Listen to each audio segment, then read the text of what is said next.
کیونکہ ارے چاہے بھائی جتنا بھی بڑا ڈاکو کیوں نہ ہو، اس کے پاس پیسہ ہے نا، وہ مالدار ہے نا، تو لوگ ارے صاحب آئیے، چودھری صاحب آپ آئیے، ارے خان صاحب آپ آئیے، ارے فلاں صاحب آپ آئیے، اسے الگ بٹھا رہے ہیں، آگے لے جا رہے ہیں، کرسی میں بٹھا رہے ہیں۔ وہ کہیں سرکاری دفتر میں جائے تو وہ بغیر لائن میں چلا جاتا ہے، کسی اور ایسی جگہ پر راشن کے لیے غریب بیچارے لائن میں لگے رہتے ہیں، اور یہ امیر جس کا حق بھی نہیں ہے وہ راشن والا اس کے گھر پہنچا کے بولو اس کا حق بھی نہیں ہے، غریبوں کا حق ہے۔ تو جب یہ حق یہاں پہ مار لیا غریبوں کا تو وہاں تو حساب دینا پڑے گا نا۔ یہاں تو امیر ہر جگہ نمبر کاٹ دیتے ہیں، کہتے ہیں ہمارا نمبر نہیں لگے گا، ہم مالدار کہتے ہیں ہم پہلے جائیں گے۔ یہ امیر یہاں پہ آگے جاتے ہیں، مگر محشر کے دن معاملہ الگ ہوگا، امیر کھڑا رہ جائے گا، غریب جنت میں چلا جائے گا۔ میرے آقا نے فرمایا 1-2 سال کا فرق نہیں ہوگا، 500 سال کا فرق ہوگا۔ غریب 500 سال پہلے جنت میں چلا جائے گا اور امیر 500 سال بعد میں جنت میں جائے گا۔ غریب پہلے چلا جاتا ہے۔ اب کوئی غریب تو خوش ہو گئے بھائی، مزہ آ گیا ہمارے مطلب کی بات، مگر امیر سوچنے لگتا ہے ایسی بات سن کے کہ یار پھر ہمارا تو انہوں نے تمام الجھا کے رکھ دیا ہمیں، تو بھائی ہم مالدار کیا ہو گئے، ہمیں تو الجھا دیا کہ ہمیں یہ کرنا پڑے گا وہ کرنا پڑے گا، وہاں حساب یہ حساب نہیں، بنو نا مالدار۔ میں بتاتا ہوں کیسے مالدار بننا ہے تو سنو کیسے مالدار بنو، کوئی نمبر کوئی لائن نہیں لگے گی۔ اگر مالدار بننا چاہتے اے میری قوم کے لوگوں، حضرت عثمان غنی جیسا مالدار بنو۔ اگر مالدار بننا ہے اپنی ماں جیسے مالدار بنو، امت کی ماں جناب حضرت خدیجہ الکبریٰ کتنی مالدار ہے، کتنی مالدار ہے۔ سارے عرب کا خزانہ ایک طرف، سارے عرب کی دولت ایک طرف، اور اکیلی خدیجہ الکبریٰ کا خزانہ ایک طرف، ان کی دولت ایک طرف، سارے مکے والوں کی دولت کم ہے، اکیلی حضرت خدیجہ کی دولت سارے مکے کے امیروں سے زیادہ ہے۔ اتنی مالدار ہے، اتنی امیر ہے، مگر سنو جب آقا کی بارگاہ میں آ گئی، جب مصطفیٰ جان رحمت سے نکاح ہو گیا، مصطفیٰ جان رحمت کی بارگاہ میں آ کر حضرت سیدہ خدیجہ الکبریٰ نے پہلی رات ہے سارا مال لا کر رکھ دیا، ساری دولت لا کر رکھ دی، سارا خزانہ لا کے رکھ دیا۔ اب سنو ذرا میرے سنی بھائیو، کتنی دولت ہے، کتنا مال ہے، ادھر میرے آقا تشریف فرما ہے، ادھر جناب خدیجہ الکبریٰ ہے، بیچ میں مال کا ڈھیر لگا دیا گیا، سونا چاندی رکھ دیا گیا، اتنا اونچا ڈھیر لگ گیا کہ حضرت خدیجہ کو آقا نظر نہیں آ رہے تھے، مال کا ڈھیر اتنا اونچا ہے۔ حضرت خدیجہ نے سارا مال رکھ دیا اور کہنے لگی یا رسول اللہ، تاجدار مدینہ، والی کونین، یہ میری ساری دولت ہے، یہ میرا سارا خزانہ ہے، یا رسول اللہ آج میں نے آپ کے قدموں میں رکھ دیا ہے، آقا اسے قبول فرمائیے، میں آپ کو دے رہی ہوں، یا رسول اللہ اسے جہاں پہ خرچ کرنا ہے اپنی طبیعت سے خرچ کر دیجئے۔ حضرت خدیجہ نے پہلی رات کے اندر اپنی ساری دولت آقا کے قدموں پہ نچھاور کر دی ہے۔ آ رہی تکبیر، آ رہی رسالت، مسلک اعلیٰ حضرت عظمت خدیجہ الکبریٰ، سخاوت سیدہ الکبریٰ، آ رہی تکبیر، آ رہی رسالت۔ بہت اچھا، لاجواب۔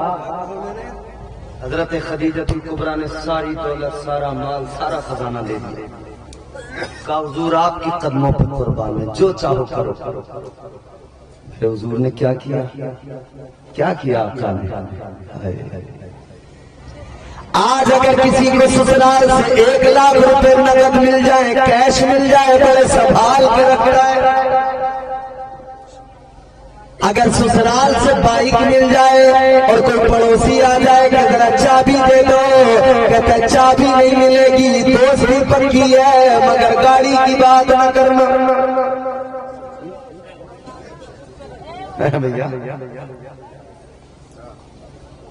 اور اگر مان لو آدمی دینا بھی چاہے تو بیگم صاحبہ نہیں دینے دیتی. بیگم صاحبہ ایسی جگہ رکھتی ہے چابی ملتی نہیں, کہتے ملی نہیں رہی ہے چابی, منع بھی نہیں کریں گے. آدمی آدھا گھنٹہ دروازے پر کھڑا ہوا, ادھر کرے چابی نہیں مل رہی ہے, چلا جاتا ہے مایوس. وہ سنبھال کے رکھتا ہے نا آدمی. مگر سنو سنو, حضرت خدیجۃ الکبریٰ نے سارا مال آقا کے قدموں پہ رکھ دیا. تو میرے مصطفیٰ نے کیا کیا؟ تاجدار مدینہ نے, میرے آقا و مولا نے, اللہ کے محبوب نے سارا مال, ساری دولت, سارا خزانہ اسی رات کے اندر غریبوں میں تقسیم کر دیا.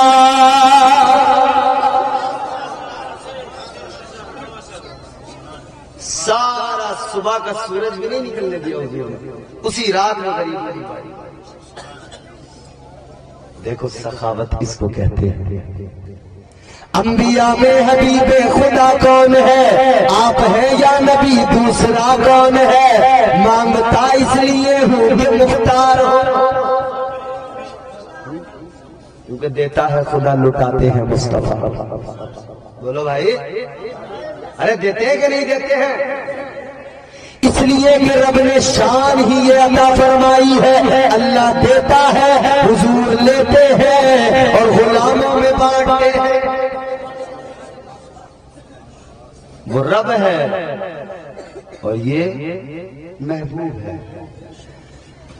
وہ اللہ کائنات کا مالک و مختار ہے, اس کا کام ہے دینا اور ان کا کام ہے لینا, اور ہم غلاموں کو دینا.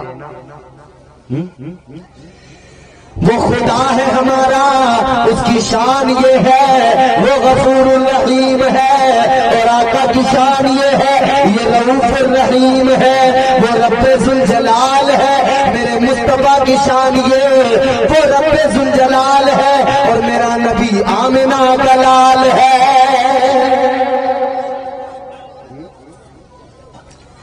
سارا مال, سارا خزانہ میرے مصطفیٰ کریم نے ایک رات میں لٹا دیا, خیرات کر دیا. صبح کا سورج بھی نہیں نکلا تھا, آقا نے سب خرچ کر دیا. اچھا ایک بات بتاؤ ایمانداری سے, کسی کی بیوی کسی کو پیسے دے کہ لو اس کو رکھ لو, اور وہ سارے بانٹ دے, اگلے 3 دن گھر میں کھانا نہیں بنے گا, اتنی لڑائی ہوئی. کہے کہ تمہیں میں نے پیسے دیے تو تم نے لٹا دیے, اڑا دیے, خرچ کر دیے. پریشان کیوں ہو رہی ہے جگہ کم؟ یہ ماشاءاللہ یہ ہماری جماعت کے لوگ, یہ تو پیچھے سے ایسے سمجھ لو کہ ہمارے پشت پناہی کے لیے ہوتے ہیں, سپورٹ ہوتی ہے ہماری. اللہ سلامت رکھے سب. ارے آمین کہہ دو, مولویوں کے نام پہ نہیں بولتے تم لوگ. ان سے پتہ نہیں کون سی دشمنی ہے, کوئی خاندانی دشمنی چلی آ رہی ہے. ان سے کیا ہے؟ مولویوں سے تو یہ سمجھ لو اس قوم کا معاملہ میری سمجھ میں نہیں آتا. پتہ نہیں کوئی خاندانی دشمنی ہے, کوئی رنجش ہے, کوئی ورثے میں ملی ہے یہ دشمنی. دادا پر داداؤں نے نسلن بعد نسلیں یہ ورثے میں دیے کہ یہ بھی ساتھ ساتھ رکھو. ان بیچاروں پہ کتنا ظلم کرو گے, غریبوں پہ. ان کی تنخواہیں تھوڑی تھوڑی, اس کے باوجود بھی بیچارے جیسے تیسے قناعت کرتے ہیں, ٹھیک ٹھاک طریقے سے رہتے ہیں. پھر بھی انہیں گھور گھور کے دیکھتے ہو, انہیں مسکرا کے دیکھا کرو. یہ علماء ہیں. انما یخشی اللہ من عبادہ العلماء. اللہ کا قرآن کہتا ہے یہ جو علماء ہے نا, حقیقی بات یہ ہے کہ اللہ سے اگر صحیح معنوں میں کوئی ڈرتا ہے تو یہ علماء کی جماعت ڈرتی ہے. تو بھائی یہاں پر اگر ایسا کچھ ہو جائے تو تمام دن گھر میں لڑائی ہو, تمام رات گھر میں لڑائی ہو, مگر سیدہ خدیجۃ الکبریٰ نے ساری دولت حضور کے قدموں میں رکھی. حضور نے ساری دولت ایک ہی رات میں غریبوں میں بانٹ دی. سیدہ خدیجۃ الکبریٰ کی زبان پہ ایک حرف نہیں آیا. ایسے مالدار بنو, پھر دیکھو. ہائے تو حضور کی بارگاہ میں ایک صحابی آئے، غریب تھے نا، رو رہے تھے. غریب اکثر دل چھوٹا کرتے ہیں. کبھی ہلکی ہوا مضبوط ڈالی توڑ دیتی ہے. اگر بات سچی ہو، سمجھ میں آئے تو بولو، نہیں آئے تو کوئی بات نہیں بھائی. کبھی ہلکی ہوا مضبوط ڈالی توڑ دیتی ہے، کمر جیسے جوانی میں غریبی توڑ دیتی ہے. اور ایک اور معاشرے کی سچائی پیش کر رہا ہوں، بالکل سچی بات. کبھی ہلکی ہوا مضبوط ڈالی توڑ دیتی ہے، کمر جیسے جوانی میں غریبی توڑ دیتی ہے. وہ بوڑھا باپ جو بیٹے کو بیساکھی سمجھتا تھا، بہو اس دور کی آ کر وہ لاٹھی توڑ دیتی ہے.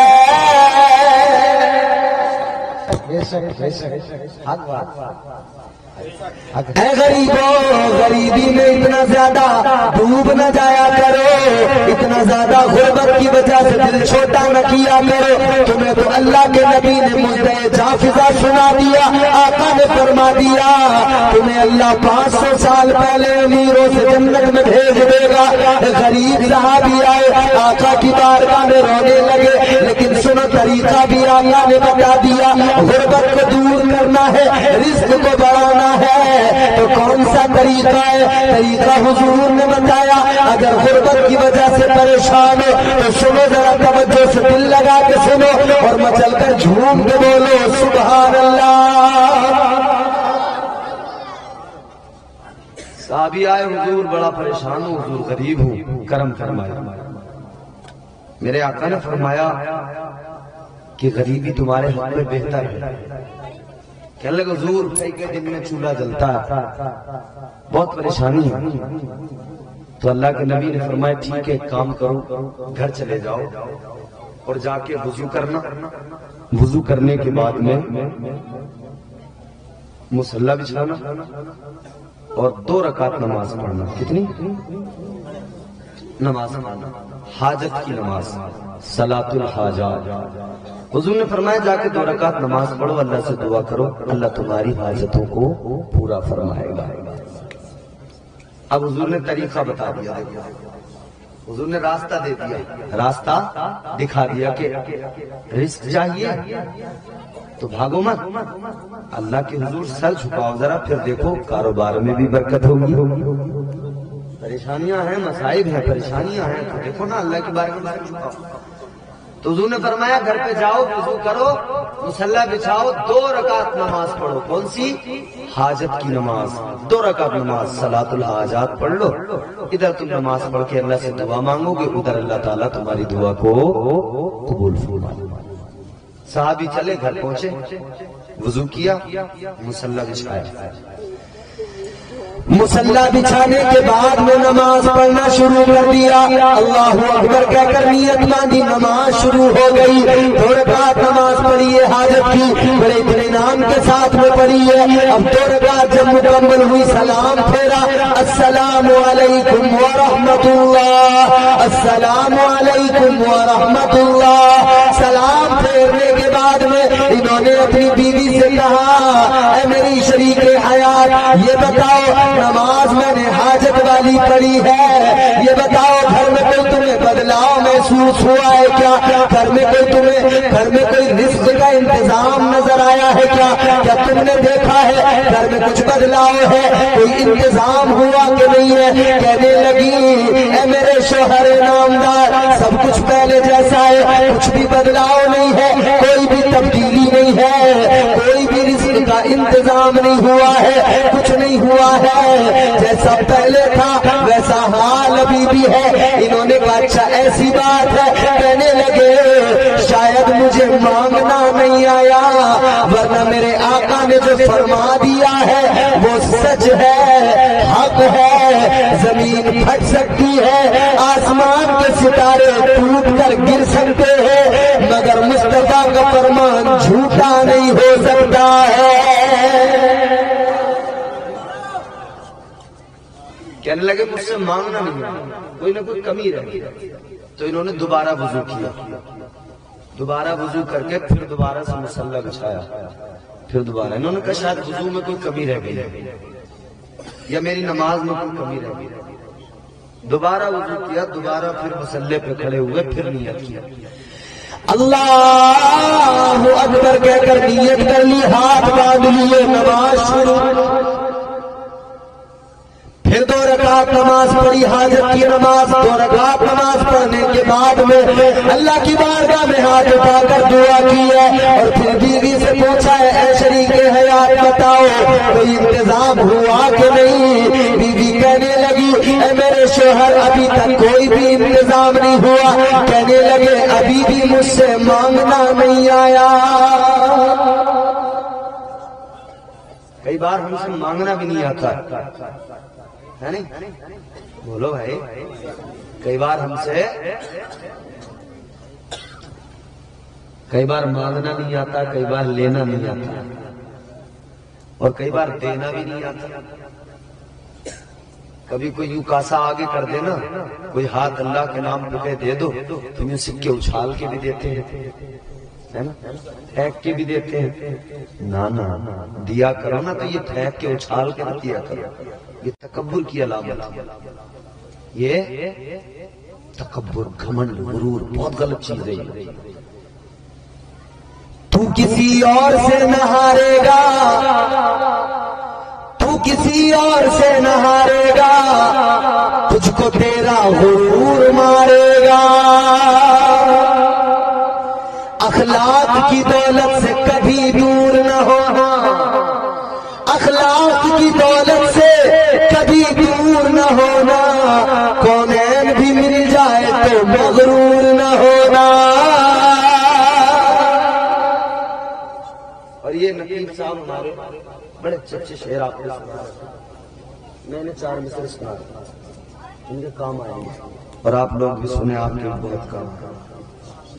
تکبر بری چیز ہے بھائی، کردار کی دولت بڑی دولت ہے۔ تمام علماء غمزدوں کے واسطے غمخوار ہونا چاہیے،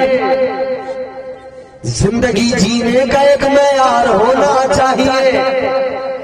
مال و دولت، شان و شوکت پاس چاہے کچھ نہ ہو، آدمی کو صاحب کردار ہونا چاہیے۔ اب اپنے اندر سادگی، سنجیدگی پیدا کرے اور کردار کی دولت لائے، کردار کی دولت بڑی دولت ہے، سمجھ رہے؟ انہوں نے کہا کہ بھئی مانگنا نہیں آ رہا مجھ سے، تو میں کہہ رہا ہوں نا، کئی بار ہم سے لینا نہیں آتا، کئی بار مانگنا نہیں آتا، کئی بار دینا بھی نہیں آتا، کئی بار اچھال اچھال کے دیتے ہیں۔ اے میرے عزیزوں غور کرو، کبھی مانگنا نہیں آتا، کبھی لینا نہیں آتا، یہ کہنے لگے اللہ کے نبی کا فرمان جھوٹا نہیں ہو سکتا ہے، جو مصطفیٰ نے فرما دیا ہے وہ بالکل حق ہے۔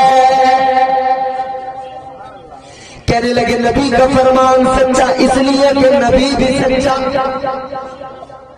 اور اللہ تبارک و تعالیٰ نے ہمیں اور آپ کو جو رسول دیا، سچا رسول دیا ہے۔ ہمارا رب بھی سچا ہے، رب کا رسول بھی سچا ہے، اور اللہ نے جو کتاب نازل کی وہ کتاب قرآن مجید بھی سچی کتاب ہے۔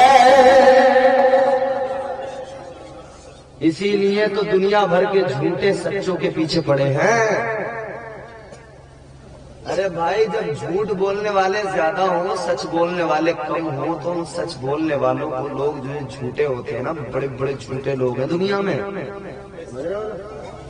تو پھر یہ ان سچ بولنے والوں کو بیچاروں کو پریشان کرتے ہیں، نہیں؟ جھوٹے بڑے جھوٹے لوگ ہیں دنیا میں، ایسا جھوٹ بولنے والا۔ اچھا، پھر جھوٹ بولنے میں ہم میں کوئی کم نہیں ہے، آپ پریشان تو نہیں ہو رہے؟ نہیں، بتا دو کوئی مسئلہ؟ ایسے جھوٹ بولنے والے لوگ اللہ رحم فرمائے، پھر جھوٹ بولنے میں ہمارا کوئی ایسا نہیں کہ صاحب یہ ایک خاص یہ لوگ ہیں جو جھوٹ بول رہے ہیں، نہیں، سب۔ کیا حاجی، کیا نمازی، کیا غازی، کیا مولوی، سب میں جھوٹے، اچھے سچے لوگ بھی ہیں اور جھوٹے بھی ہیں، ہر طبقے کے اندر جھوٹے لوگ۔ بڑے بڑے اچھے حاجی بھی ہم نے دیکھے، حج کرنے سے پہلے نماز نہیں پڑھتے تھے، مگر حج کر کے آئے تو نمازی بن گئے۔ بڑے بڑے اچھے حاجی ہم نے دیکھے، مگر کئی حاجی بڑے بڑے جھوٹے بھی ہمیں ملے۔ بتاؤں کتنے بڑے جھوٹے؟ ایک حاجی، اچھا کوئی لطیفہ کوئی وہ نہیں سنا رہا ہوں، میں آپ کو سچائی بتا رہا ہوں۔ میں جگہ بھی دکھا سکتا ہوں، گاؤں بھی دکھا سکتا ہوں، آدمی آج بھی زندہ ہے، آدمی بھی دکھا سکتا ہوں۔ ایک حاجی بہت بڑا جھوٹا مجھے ملا، مجھ سے کہنے لگا مولانا، میں نے کہا بولو، بولا مولانا جب ہم حج کرنے کے لیے گئے، کہنے لگا لکھنؤ ایئرپورٹ سے ہماری فلائٹ، دیکھو کتنا بڑا جھوٹا، میں تو حیران ہو گیا تھا سر پہ، اللہ یہ جھوٹ، حاجی ہے مگر جھوٹ دیکھو، کہنے لگا مولانا جب ہم حج کے لیے گئے ایئرپورٹ سے ہم فلائٹ میں بیٹھے، کہنے لگا ادھر فلائٹ اڑی، ادھر میں نے گھڑی دیکھی، بولا یہ فلائٹ جیسی اڑی، ہوائی جہاز اڑا، میں نے بولے ٹائم لگایا، کہنے لگا 13 منٹ لگے، 13 بولا 13 منٹ پورے 13 منٹ لگے۔ 13 منٹ میں نے دیکھا کہ ہمارا جہاز ہمارے گاؤں کے اوپر سے جا رہا تھا۔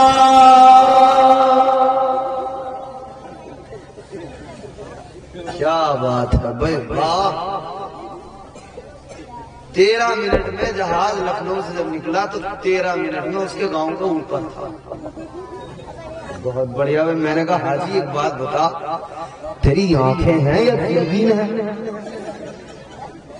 مجھے تیرا گاؤں نیچے بڑا صاف نظر آیا کہ گاؤں نیچے ہمارا ہے، 13 منٹ میں تجھے دوربین ہے، تیری آنکھیں کیا ہے، بالکل صاف دکھائی دے گا گاؤں۔ اب اس سے آگے کا جھوٹ سنو گے تو تم سر پکڑ کے بیٹھ جاؤ گے۔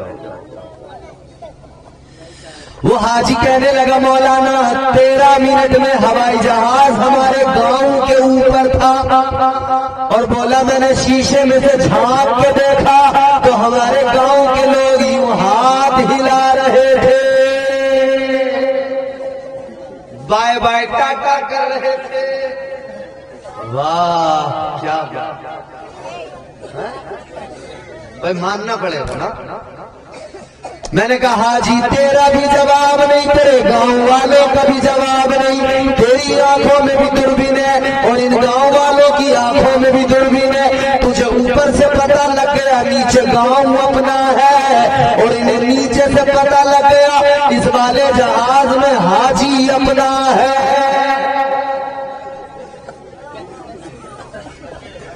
یار سوچو تو صحیح، مطلب ایسے جھوٹے لوگ